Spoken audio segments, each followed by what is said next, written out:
He who would live must fight. A chillingly simple phrase, yet one that encapsulates the brutal philosophy of a man who would reshape the world in his image. These words, spoken by Adolf Hitler, echoed through the streets and halls of Germany, foreshadowed the devastation he would unleash, a devastation that would engulf nations, leaving behind a trail of unimaginable suffering and destruction. The 20th century began with hope, a sense of optimism and progress filling the air, but it would be defined by conflict and horror. The Great War had already cast a long shadow, and darker days were yet to come. At the center of this darkness stood Hitler, a figure of immense power and terrifying ambition. A failed artist, rejected and disillusioned, a bitter soldier, scarred by the trenches of World War I, and a master manipulator. He possessed an uncanny ability to sway crowds and exploit their deepest fears. He promised glory and order to a broken nation, a nation reeling from economic collapse and political instability.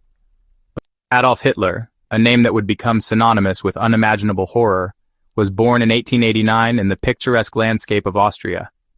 This seemingly ordinary beginning belied the extraordinary darkness that would later consume his life and the world.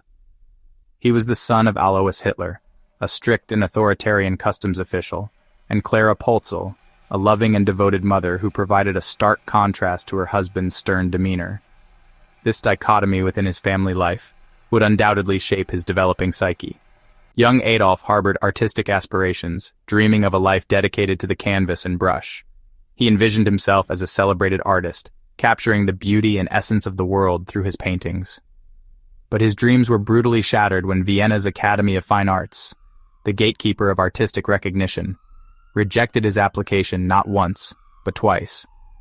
These rejections would prove to be a pivotal moment, fueling a deep-seated resentment and a sense of personal failure. Tragedy struck again with the untimely death of his mother, Clara. This loss plunged him further into despair, leaving him adrift in the bustling and unforgiving city of Vienna.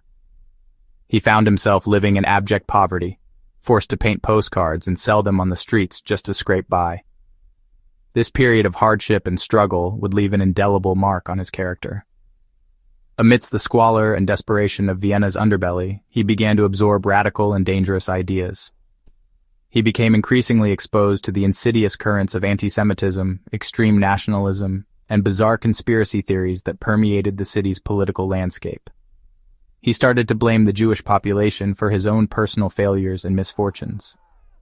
He scapegoated them for the broader problems plaguing society, providing a convenient target for his growing resentment and bitterness.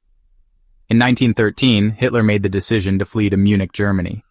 He was escaping mandatory military service in Austria, but more importantly, he was carrying with him a dangerous and toxic ideology that would soon poison the world.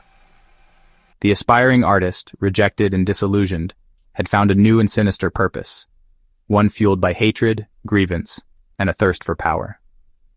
He was no longer simply a drifter aimlessly wandering the streets. He had transformed into a man with a twisted mission, patiently waiting for a moment of crisis to unleash his venomous ideology upon the world. The rejections and hardships he faced in Vienna played a crucial role in shaping his distorted worldview, setting him irrevocably on a dark and treacherous path toward infamy and unimaginable destruction. The seeds of disaster had been sown, and the world would soon reap the horrifying consequences. World War I gave Hitler the sense of belonging he craved. As a German soldier, he found purpose in the trenches, embracing the war's brutality and camaraderie. The war's end shattered him. Germany's defeat felt like betrayal, not loss. In a hospital, blinded by gas, Hitler learned of the surrender and the Kaiser's abdication. He embraced the stab-in-the-back myth, blaming Jews and Marxists for Germany's humiliation. The Treaty of Versailles deepened his rage, fueling a desire for revenge and redemption. The war had given him a cause, defeat had given him an enemy. Hitler left the hospital convinced he was destined to save Germany. The seeds of his radical ideology were now fully formed. The aftermath of World War I left Germany in turmoil, a breeding ground for discontent and radical ideas. Amidst this chaos, a figure emerged who would forever alter the course of history. After the war, Hitler, seeking purpose and direction, gravitated towards a small, obscure political group in Munich, known as the German Workers' Party. Initially a fringe element, The party offered Hitler a platform to voice his grievances and articulate his vision for a new Germany. His fiery speeches, filled with anger and resentment, quickly captivated audiences and made him its star. With Hitler at the helm, the German Workers' Party underwent a dramatic transformation, evolving and rebranding itself into what would become the infamous Nazi Party. Hitler's message, though simplistic and dangerous, resonated with a population desperate for solutions. He offered scapegoats for Germany's problems, primarily blaming the Jews, the Treaty of Versailles, which had imposed harsh reparations on Germany, and the perceived weakness of the Weimar government for Germany's woes. By 1923, fueled by hyperinflation, political instability, and emboldened by growing support, Hitler, believing the time was ripe for revolution, attempted a coup in Munich, an event that would later be known as the Beer Hall Putsch. However, the coup was poorly planned and quickly suppressed by authorities. The putsch failed. Hitler was arrested, charged with treason, and put on trial. Ironically, the trial, intended to silence him, gave him a national platform to broadcast his views. He skillfully used the courtroom as a stage, portraying himself as a patriot fighting for Germany's salvation, not a traitor. Sentenced to a relatively short prison term, Hitler used his time behind bars to write Mein Kampf, a rambling and hate-filled manifesto outlining his racist ideology, his expansionist goals, and his plans for seizing power. Reflecting on the failed putsch, he realized that force alone wouldn't work in the long run. He would need to exploit the democratic system to seize power legally, skillfully using propaganda, mass rallies, and election campaigns to sway public opinion. The failed putsch, therefore, was a crucial lesson, teaching him the importance of subverting and ultimately destroying democracy from within. After serving his sentence, Hitler emerged from prison more dangerous, more cunning, and more determined than ever to achieve his twisted vision for Germany. Released from prison, Hitler rebuilt the Nazi Party as a disciplined, nationwide machine. Joseph Goebbels crafted a cult of personality, making Hitler appear as Germany's only hope. For years, the Nazis remained fringe, but the Great Depression changed everything. Economic collapse and mass unemployment made Hitler's radical promises appealing. The Nazis surged in elections, becoming the largest party by 1932. Conservative elites, desperate to restore order, thought they could control Hitler and made him chancellor in 1933. It was a fatal mistake. Hitler quickly dismantled democracy, consolidating power and silencing opposition. The door to dictatorship had been opened, not by force, but by calculation and fear. Hitler was now at the helm, ready to reshape Germany and the world. The stage was set for catastrophe. The world watched, uncertain and unprepared. The consequences would be dire. As Chancellor, Hitler moved swiftly to crush all opposition. The Reichstag fire gave him the pretext to suspend civil liberties and arrest political enemies. By 1934, Hitler was Führer, absolute ruler of a one-party state. Propaganda masked a brutal police state, while public works and rearmament won popular support. Hitler defied the Treaty of Versailles, rebuilt the military, and annexed Austria. At Munich, Britain and France appeased him, hoping to avoid war. Hitler saw only weakness.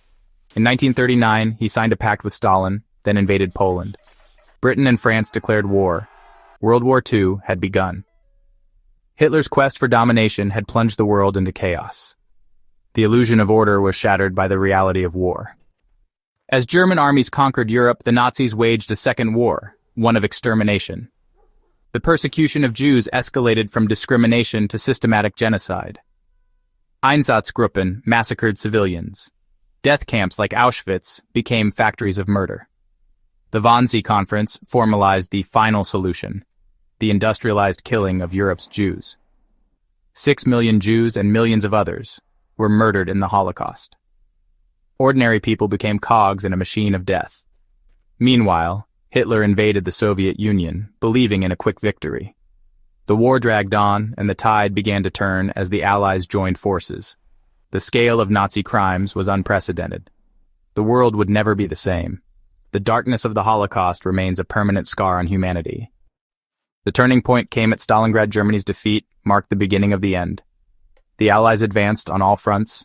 German cities were bombed into ruins. Hitler, isolated and unstable, refused to accept reality-sacking generals and clinging to delusions. A failed assassination attempt in 1944 only deepened his paranoia. The D-Day landings opened a Western front Germany was squeezed from both sides. Hitler's regime resorted to terror, executing thousands in a desperate bid to maintain control. By early 1945, Allied armies closed in on Berlin. Hitler retreated to his bunker, presiding over a collapsing empire. The 1,000-year Reich was crumbling in months. The end was inevitable. The world braced for the final act. In spring 1945, Berlin was in ruins, the Red Army closing in. Deep underground, Hitler raged against imaginary betrayals, ordering Germany's destruction in his final days. On April 30th, he and Eva Braun took their own lives in the bunker. Their bodies were burned as Soviet troops stormed the city. Germany surrendered days later. The war in Europe was over. Hitler's Reich had lasted just 12 years, leaving behind devastation and the horror of the Holocaust.